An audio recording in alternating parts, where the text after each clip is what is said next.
welcome to the first episode of whatever this is. It is some sort of cooking thing, but basically the point of this cooking series is to make affordable and easy meals at home with what you have. It doesn't have to be anything fancy. It could be anything. You just use whatever's around the house to be resourceful, even if it's cheap shit. So basically today we're gonna make a Cajun chicken mac and cheese using Kraft, believe it or not.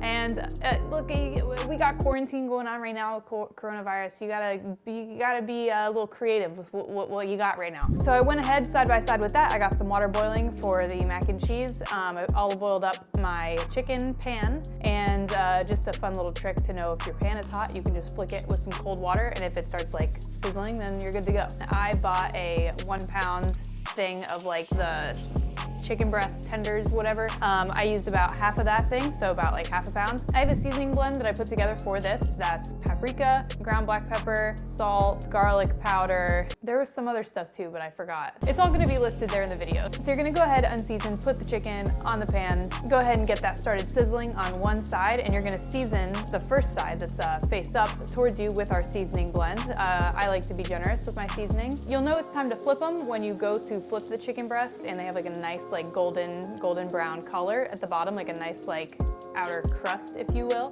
I would say this probably took total like, I don't know, like 6 to 8 minutes. I kind of just wing it every time. I don't really set a timer. I'm really bad about that. Basically, I take one out of the pan, make sure it's all set, nice and juicy, not overcooked, perfect, and then I'm gonna take them all out and I'm gonna cut them up into little chunks so we can mix it into our mac and cheese later. So going back to the mac and cheese side now, it's super important that you salt your water very liberally, and I will explain why later. You're basically seasoning your pasta while it's boiling. It's great. You're gonna boil your pasta for however long it needs. I think the box said 5 to 6 minutes for this particular kind. And before you strain it, you're gonna take a small cup and keep like a quarter to a half cup of that pasta water. And the reason why we do this is because all the starches from that pasta and all the salt that you put in there it turns into this like liquid gold, all right? So you pour it in your sauce instead of like regular water or milk, and it emulsifies and it brings it together more.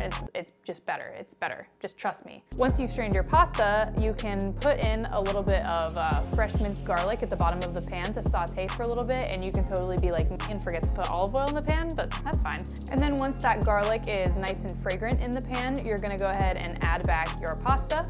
Once the garlic and the noodles get to know each other a little bit, you're gonna throw in the cheddar cheese packet that comes with the box mac and cheese, and you're also gonna add in your liquid gold, your pasta water that you had kept. Hopefully, please tell me you kept it. And you're gonna mix in about a quarter cup to a half cup. You can play it by ear, because I understand you don't want to make it too runny. Just add a little bit at a time, you know, and just go from there. Like, there's no rush. Once you've done that, you're gonna add the rest of your Cajun spice mix, which should be about like a tablespoon, maybe a little more. I just dumped the rest of mine in there. And also, for another little trick that I like to do is I got about a tablespoon and a half, maybe, no, let's be real, it was like 2 tablespoons of sour cream, and dollop that in there to help with the creaminess and to make our mac and cheese a little bit more exciting. Once you have that mixed in, I put in about 3/4 of my chopped up chicken and mix that into the mac and cheese. I kept a little on the side for like when I plate it to make it like look nice. And I totally forgot to mention this at the beginning of the video. You're gonna go ahead and slice up some green onions, and you're gonna just put a little sprinkle of those on top. Then before you know it, you have a super delicious and super cheap weeknight Cajun chicken mac and cheese. This has become one of my favorite things to make, just because like I'm a mac and cheese kind of bitch. So any variation on mac and cheese, like, I'm so down. So I'm so happy that this one exists and I can share it to the world with all of you guys. I talk as if something like this doesn't exist already, but whatever. Ooh, she's spicy. She good though. You got that like little bit spicy but juicy chicken mixed in there. You got some creamy mac and cheese that you fixed up because you wanted to make it better. That's bitchin'. Isn't it?